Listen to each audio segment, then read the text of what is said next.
Ready? Start.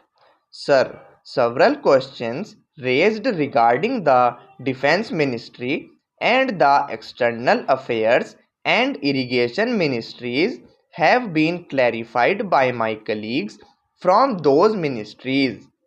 My task, therefore, has been simplified to that extent. Before I go to the questions, financial and economic, raised by several honorable members, I should like to clarify one or two points which are more administrative than economic or financial. One of them was raised by my honorable friend. He raised the question about the recruitment by the Assistant Superintendent's Departmental Competitive Examination, and particularly about the examination held in 1960. He said that about rupees 6 lakhs were spent for the 1960 examination, and later it was declared that no vacancies were available. He therefore suggested that a definite procedure should be there and the examination should be held according to the vacancies declared in advance, and all persons who have qualified in that examination should be eligible for promotion or for appointment. Sir, I do not know whether the honorable member knows how these vacancies are filled. He probably refers to the section officers grade in the Central Secretariat Service.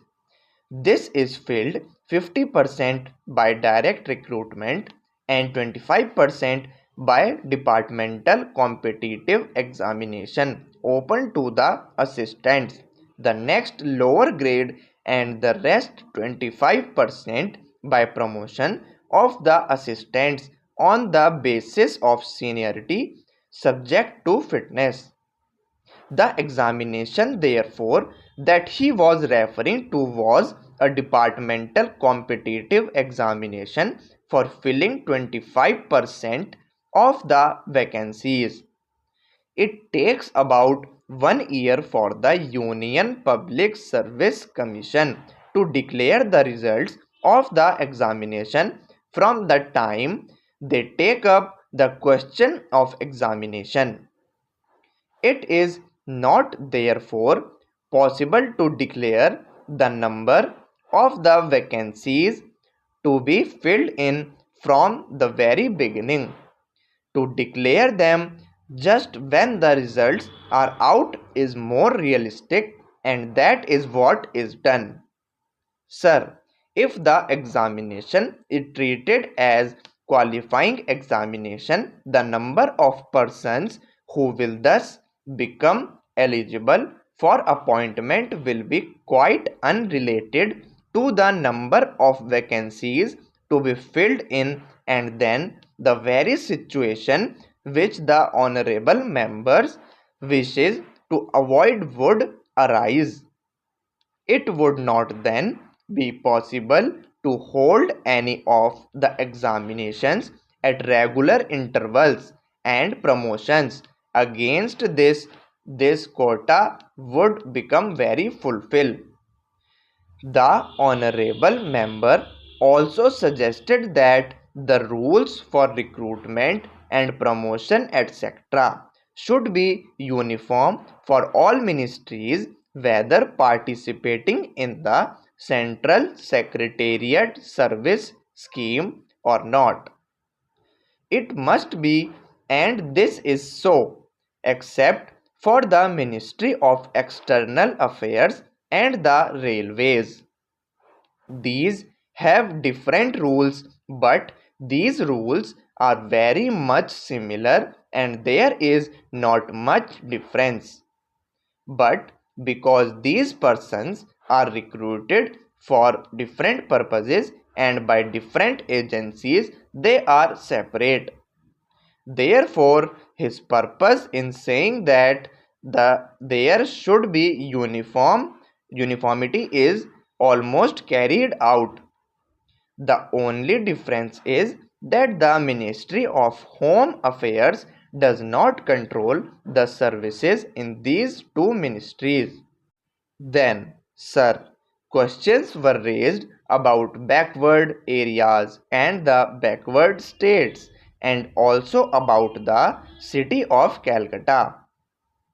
If the budget is properly scrutinized, it would be found that assistance is provided for the states, particularly the backward states, and the Finance Commission, which assesses the overall recruitment of the states, takes this into consideration and makes its recommendations, which are carried out every time the Finance Commission's recommendations are received, and they are received periodically according to the Constitution. Sir, I would like to give the total amount paid to the states on this account. The main objective of planning is to create conditions in which living standards are raised in a sufficiently reasonable level, and all citizens are given full and equal opportunity for growth and service. The plans seek to provide a balanced emphasis on increase in production and employment. The development plans and thus accepted as the means for ensuring equitable development in the field of social services. There is no reason to suppose that the needs of the less fortunate or prosperous states are being neglected. But it would not be proper to expect that all these differences could be wiped out now immediately. It must be seen whether we are going towards that very end or not. We are deliberately going towards that end, and we hope and trust that in course of time these inequalities would be wiped out. If not completely wiped out, at any rate they would be licensed.